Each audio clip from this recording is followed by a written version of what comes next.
धर्म बेहद नाजुक विषय होता है, काफी संवेदनशील भी होता है, व्यक्ति के हिसाब से भी, समाज के हिसाब से भी।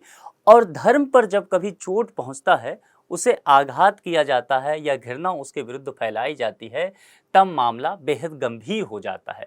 उसे संभाल पाना भी कई बार मुश्किल होता है। और यही कुछ ऐसा मामला देखा गया है स्वीडन में। स्वीडन में हुआ क्या है, दरअसल वहां पर आप देखेंगे कि हमारा टॉपिक जो आज का है वह भी स्वीडन पे है। और वहां पर कुरान यानी कि जो इस्लाम की पवित्र ग्रंथ है उसे एक व्यक्ति ने जला दिया है। उसको लेकर के जितने भी मुस्लिम देश हैं दुनिया भर के, वो काफ़ी आक्रोशित हैं। तो हम उसी मुद्दों पर आज बात करेंगे। मेरा नाम हुआ मनीष भारती और आप देख रहे हैं संस्कृति IAS यूट्यूब चैनल। हम इसके साथ यह भी देखेंगे कि भारत पर इसका क्या प्रभाव पड़ेगा, क्योंकि देखिए हमारे लिए सबसे बेहद जरूरी क्या है कि दुनिया भर में क्या मुद्दा चल रहा है उसे UPSC के पॉइंट ऑफ व्यू से देखना। ठीक है, अब यह मुद्दा चल रहा है, UPSC संभव है यहाँ से प्रश्न ना लाए। आप सोचते हैं ना कि करंट अफेयर्स सर कैसे पढ़ें, जो डेली बेसिस, एक आपका कमेंट में देख भी रहा था, आप में से किन्होंने किसी ने किया था कि जो करंट अफेयर्स है न्यूज़पेपर बेस्ड कीजिए। तो देखिए जैसे न्यूज़पेपर में ये घटना आ रही है तो UPSC ये घटना आपसे नहीं पूछेगी, UPSC का इससे संबंधित प्रश्न हो सकता है। जैसे कि स्वीडन में कुरान जलाने के खिलाफ इस्लामिक सहयोग संगठन की प्रतिक्रिया। ठीक है, अब आप यहाँ देखिए स्वीडन में घटना हुई, घटना क्या हुई, कुरान जलाने के खिलाफ जो मामला है वो सब हुआ, लेकिन ये एक घटना हुआ। अब इसके पीछे UPSC प्रश्न कहां से ला सकती है, तो इस्लामिक सहयोग संगठन OIC, तो यह एक जो है संगठन, यह एक मुद्दा अब बनके यह उभरेगा, यहाँ से जुड़े हुए कंसर्न क्या होंगे और इंडिया पर इसका क्या प्रभाव होगा।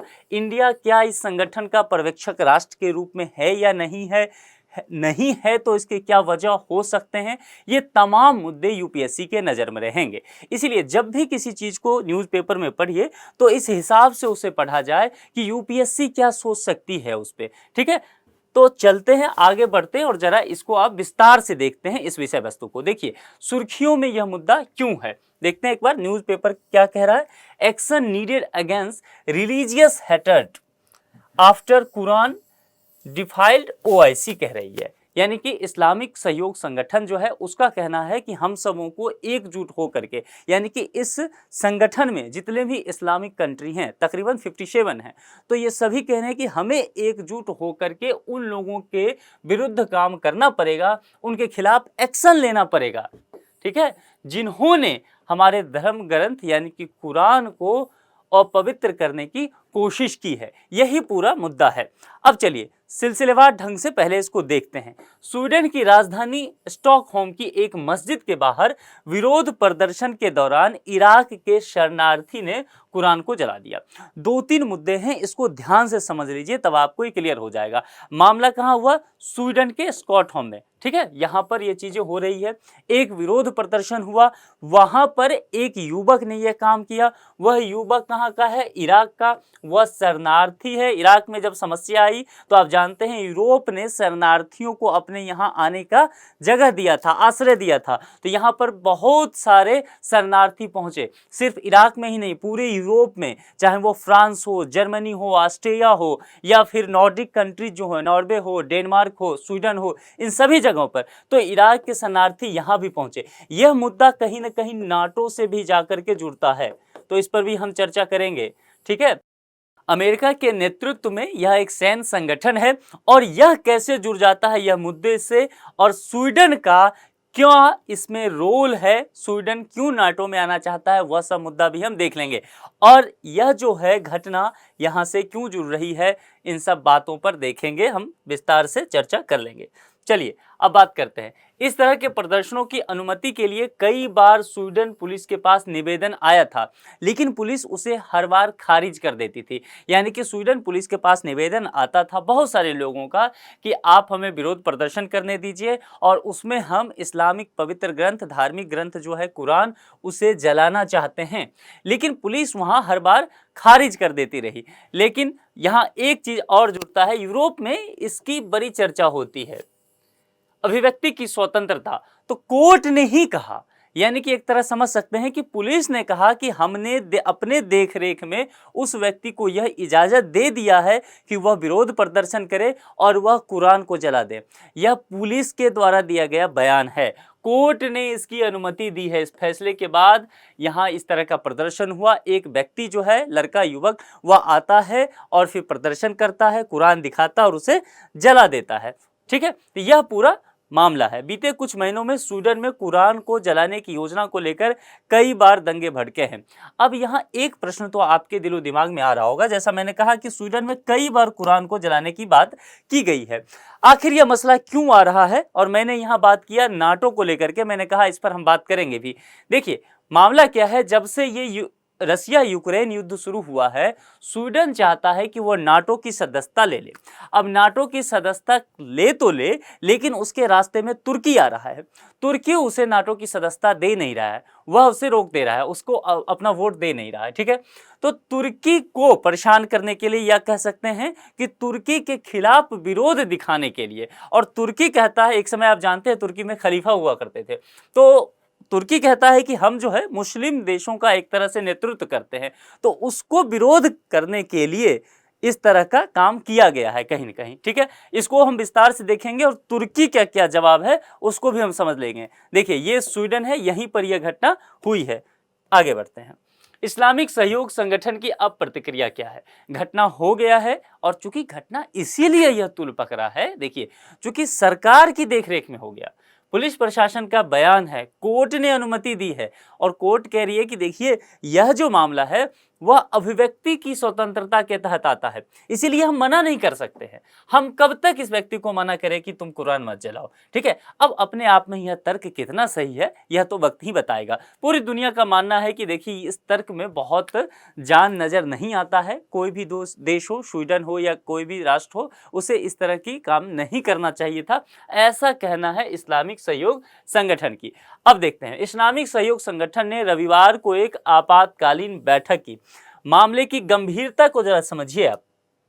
इमरजेंसी एक मीटिंग की जा रही है, दुनिया के 57 कंट्री जुट रहे हैं। ठीक है, संगठन ने अपने सदस्य राष्ट्रों से कहा है कि उन देशों को रोकने के लिए एकजुट होकर और सामूहिक रूप से ऐसे तरीके अपनाएं जो इस्लाम की पवित्र किताब को जला रहे हैं। या जो घटना कह रहे हैं तो क्या है, एकजुट होकर के हमें साथ आना पड़ेगा इस मुद्दे पे।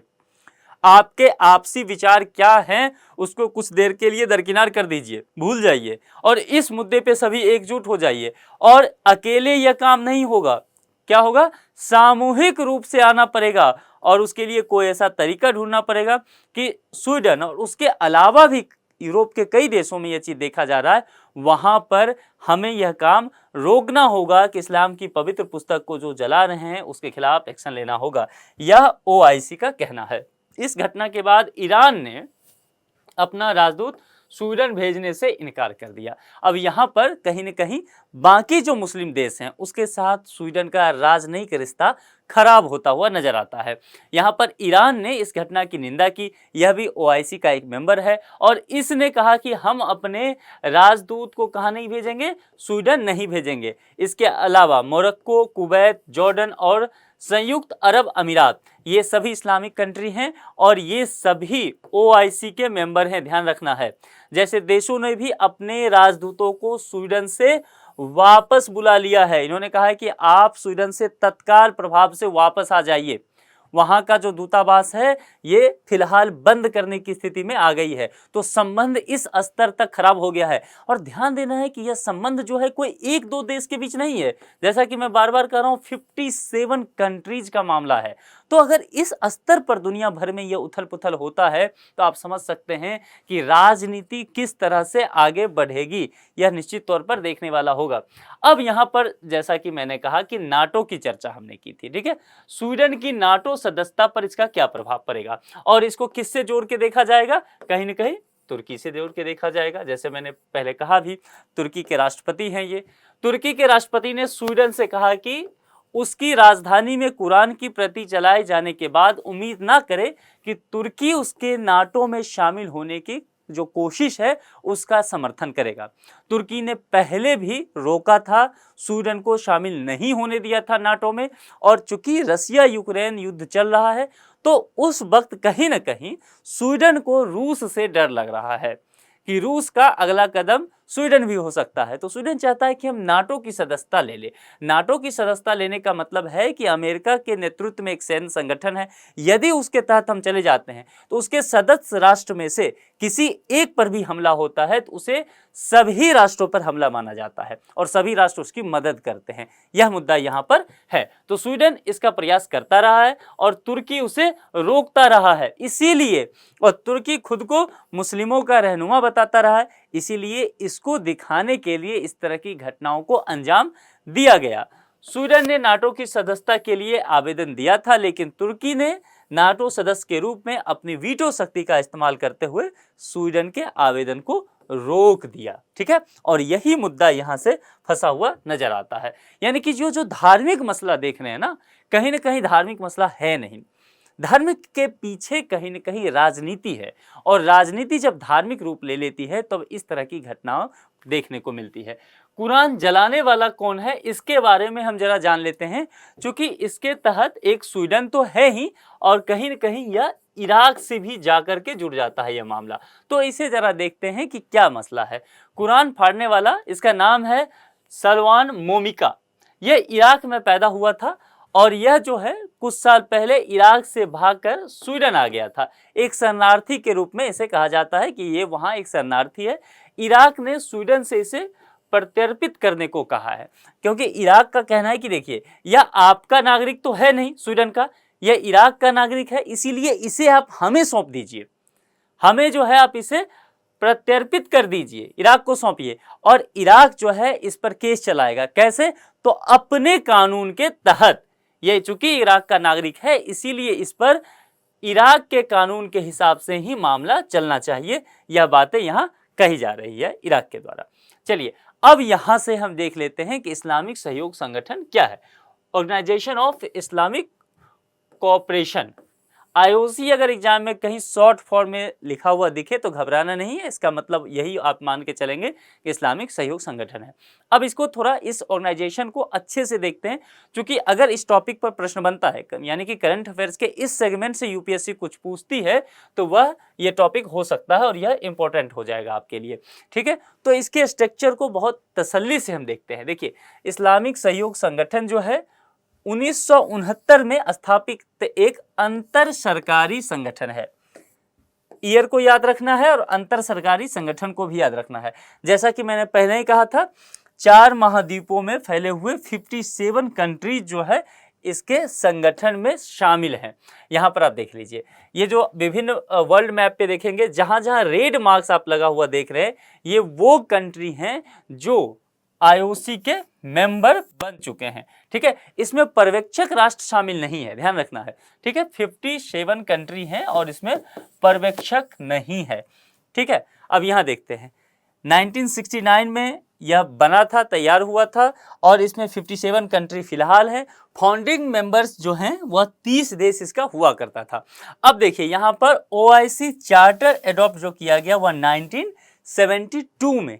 ठीक है, इसके बाद इस OIC के कुछ की बॉडीज होते हैं, उस पर एक नज़र डालिए और यह आपके लिए ज़रूरी भी हो जाएगा। देखिए, काउंसिल ऑफ फॉरेन मिनिस्टर्स यानी कि विदेश मंत्रियों का एक काउंसिल होगा, दूसरा जनरल सेक्रेटरीट का, तीसरा इस्लामिक समिट और अल क्वाड कमेटी भी एक होगा। तो यह पूरा इसका स्ट्रक्चर है, यह आपके लिए ज़रूरी हो जाएगा। अब इसमें समझ लीजिए 48 मुस्लिम बहुत देश शामिल हैं।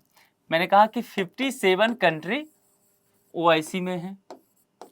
ठीक है, और इसमें 48 जो कंट्री हैं वहां पर बहुसंख्यक आबादी मुसलमानों की है। संगठन के अनुसार यह मुस्लिम दुनिया की सामूहिक आवाज है। ठीक है, इस संगठन का यह ध्येय है और अंतर्राष्ट्रीय शांति और सद्भाव को बढ़ावा देने की भावना से मुस्लिम दुनिया के हितों की रक्षा और सुरक्षा भी यह ऑर्गेनाइजेशन करता है। इसका यह कहना है, उद्देश्य है। ठीक है, मुख्यालय कहाँ पड़ता है? जेद्दा। जेद्दा कहाँ है? सऊदी अरब में स्थित है। और आधिकारिक भाषा इस ऑर्गेनाइजेशन की क्या है? अरबी है, अंग्रेजी है और फ्रांसीसी है। ठीक है, यह इसका हेडक्वार्टर है। आगे बढ़ते हैं। अब यहाँ पर एक वाजिब प्रश्न आपके मन में भी आ रहा होगा, भारत का ओआईसी से क्या संबंध है, ठीक है, और भारत क्या ओआईसी का सदस्य है और नहीं है तो क्यों है। तो पहला प्रश्न का जवाब तो यही है कि भारत क्या ओआईसी का सदस्य है, तो ऐसा नहीं है। अब इसके जवाब को हम ढूंढते हैं। अब यहाँ पर आप देखेंगे कि भारत में मुसलमानों की आबादी तो ठीक ठाक है, तकरीबन अगर आप देखेंगे तो इंडिया में 200 मिलियन जो है वह मुस्लिम है। यह हो गया 20 CR, 20 करोड़ कहा जाता है कि मुसलमान की आबादी भारत में है। अब इतनी बड़ी आबादी होने के बावजूद भी भारत इस संगठन का हिस्सा क्यों नहीं है, इस प्रश्न पर हम आएंगे। जबकि देखिए थाईलैंड और रूस जैसे कम मुस्लिम आबादी वाले देशों को भी पर्यवेक्षक का दर्जा ओआईसी ने दिया है, लेकिन 20 करोड़ मुस्लिम आबादी वाले भारत को यह दर्जा नहीं प्राप्त है। अब सबसे पहले देख लेते हैं कि दुनिया के वो 10 देश जहां पर मुस्लिम आबादी सर्वाधिक पाई जाती है। यहाँ पर देखिए 2021 की जनगणना के आधार पर यह डेटा लिया गया है। इंडोनेशिया में देखेंगे तो यहाँ पर तकरीबन आपको 23 करोड़ यानी कि 231 मिलियन मुस्लिम आबादी है। पाकिस्तान में 212 मिलियन यानी कि 21.2 CR यहाँ पर मुसलमानों की आबादी है, और इंडिया में 20 करोड़ मुसलमान हैं। बांग्लादेश में 153 मिलियन, और नाइजीरिया में 95 मिलियन, इजिप्ट में 85 मिलियन, ईरान में 82 मिलियन, टर्की में 74 मिलियन है, अल्जीरिया में 41 मिलियन और सूडान में 39 मिलियन है। अब भारत का स्थान देखिए, ऊपर से तीसरा नंबर पर भारत आता है। इसके बावजूद भी देखिए भारत 20 करोड़ मुस्लिम आबादी होने के बाद भी ओआईसी का मेंबर नहीं है, और इसके अलावा पर्यवेक्षक राष्ट्र भी नहीं है। जबकि थाईलैंड और रसिया, देखिए थाईलैंड कहीं टॉप 10 में नजर आ रहा है, नहीं आ रहा है, रसिया कहीं टॉप 10 में नजर आ रहा है, नहीं आ रहा है, लेकिन वह पर्यवेक्षक ओआईसी का है। अब क्यों ऐसा हुआ है जरा इसको देख लेते हैं, यानी कि भारत का इस संगठन के साथ क्या रिश्ता है इसे देखते हैं। प्यू रिसर्च के अनुसार मुसलमानों की आबादी 2060 में सबसे ज्यादा भारत में होगी और दूसरे नंबर पर पाकिस्तान होगा, ठीक है। ओआईसी चार्टर के अनुसार इस संगठन के लक्ष्यों को बढ़ावा देने के इच्छुक मुस्लिम देश ही इसकी सदस्यता ले सकते हैं, लेकिन गैर मुस्लिम देशों को ओआईसी में पर्यवेक्षक का दर्जा मिला है और कुछ को पूरी सदस्यता भी मिली है। 2005 में रूस ऑब्जर्वर के तौर पर शामिल हो गया था और 1998 में थाईलैंड को भी पर्यवेक्षक का दर्जा मिला। जबकि थाईलैंड जो है बौद्ध बहुल राष्ट्र है, यहाँ ध्यान देना है, लेकिन बावजूद भी इसको यहाँ पर्यवेक्षक का दर्जा मिल गया था। अब यहाँ यह जानना होगा कि भारत को पर्यवेक्षक का दर्जा क्यों नहीं मिला, तो इसके पीछे क्या वजह है, भारत का संबंध ओआईसी से क्या है। देखिए यहाँ मामला जाकर के जुड़ जाता है इजराइल से, ठीक है।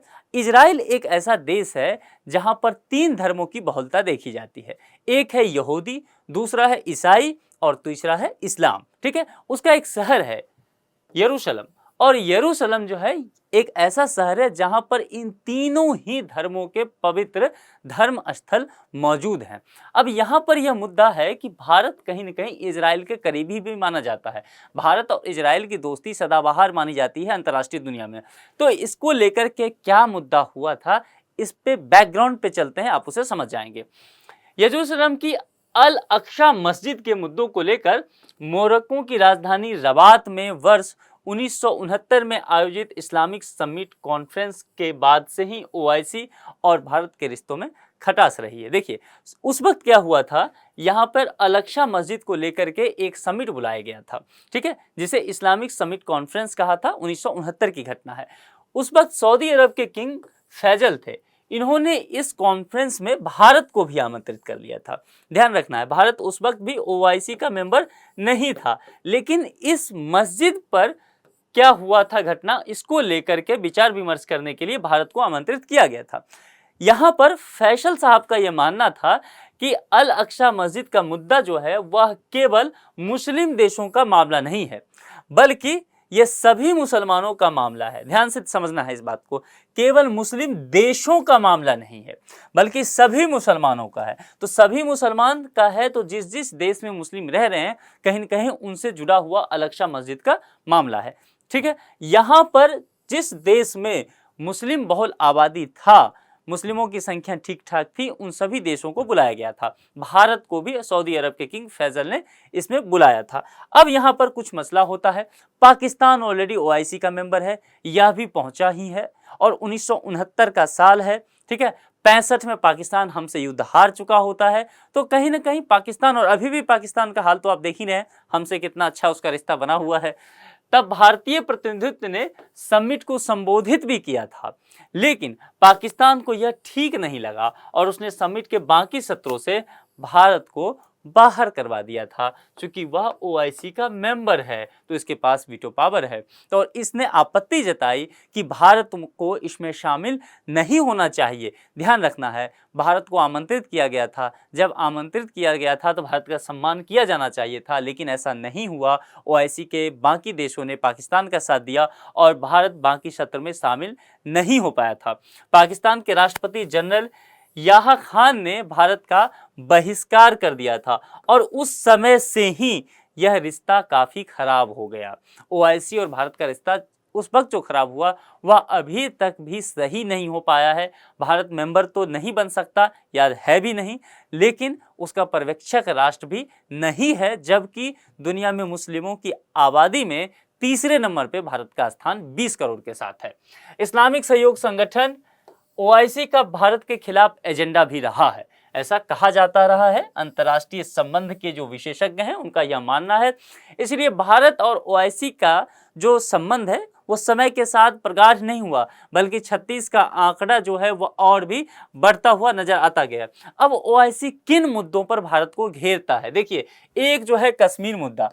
कश्मीर मुद्दा जो है दुनिया के ऐसा एक टॉपिक है जिस पर दिलचस्पी सभी राष्ट्र लेते हैं। यह एक मशाले के तौर पर सभी राष्ट्रों के लिए हो जाता है। इसलिए जब कश्मीर की बात करते हैं तो कश्मीर निश्चित तौर पे बहुत सेंसिटिव है, इंटरनेशनल रिलेशन को लेकर के बात करें, और कश्मीर को समझना भी एक तो खूबसूरत है, और कहते हैं ना कि जो चीज़ खूबसूरत होती है वो बड़ा उलझाव भी होती है, तो कश्मीर को लेकर के ये बात है। देखिए, यह जो हिस्सा आप देख रहे हैं, मैं कलर चेंज करता हूँ ताकि आप समझ पाएँ इसे ध्यान से।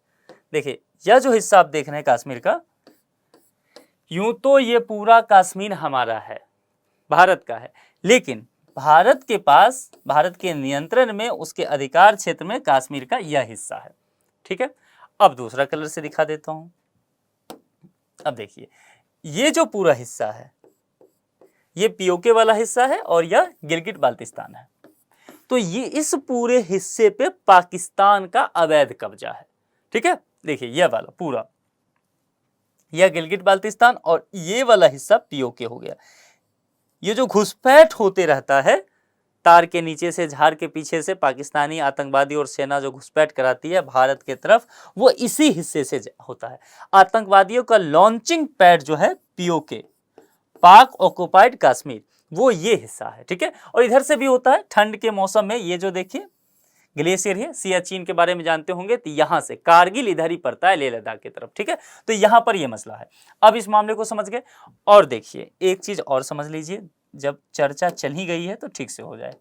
यह जो पूरा हिस्सा है यह भी कश्मीर का ही है, लेकिन 1962 के युद्ध में ये अक्साई चीन जो है, यह किसके हिस्से में चला गया? चीन का इस पर अवैध कब्जा हो गया है, ठीक है। और यहाँ पर LAC हो गया, लाइन ऑफ एक्चुअल कंट्रोल, यह जो लाइन है, ठीक है। यानी कि युद्ध समाप्ति तक जिस देश के पास जो भी हिस्सा रहा वहीं पर सीमा रेखा बना दिया गया है तत्काल रूप से, ठीक है। लेकिन यह भी हिस्सा भारत का ही है।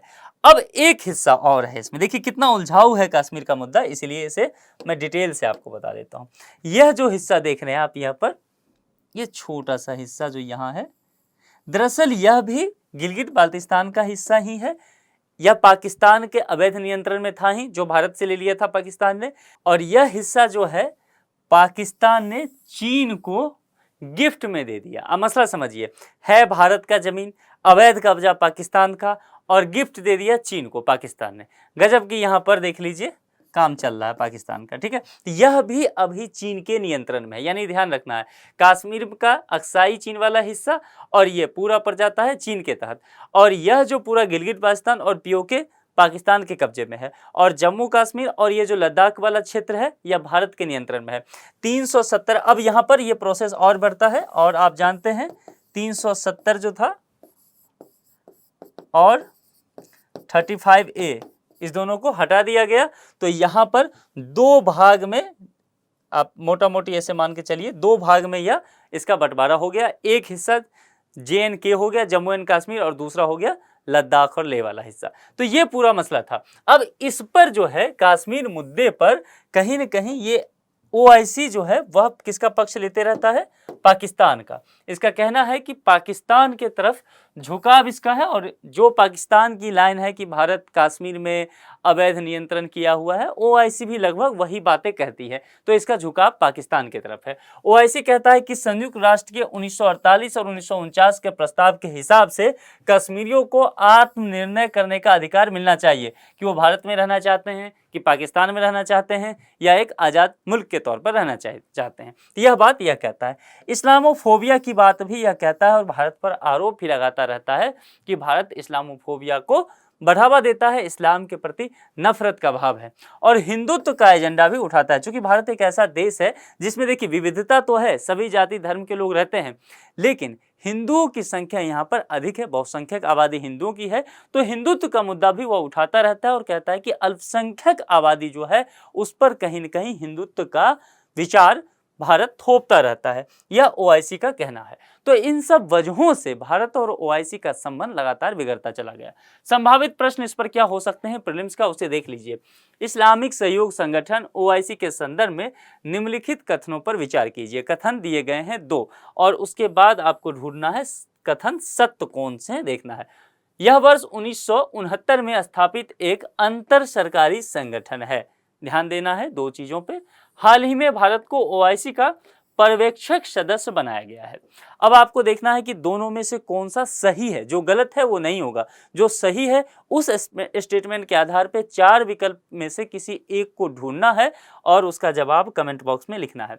आप में से बहुत सारे लोग कमेंट बॉक्स में पिछले प्रश्नों का सही जवाब दे रहे हैं, ये अच्छी बात है। इसका मतलब है कि आप लेक्चर को सुन रहे हैं और ठीक से समझ भी रहे हैं, तो जाहिर तौर पर यह आपके पठन पाठन को भी समृद्ध करेगा। मैं उम्मीद करता हूं कि आज जितनी भी चर्चा हमने की है वह आपके लिए लाभकारी सिद्ध होगा। जल्दी हम दूसरे मुद्दे पर फिर से बात करेंगे, मुलाकात करेंगे। तब तक अपना ख्याल रखिए। Thank you.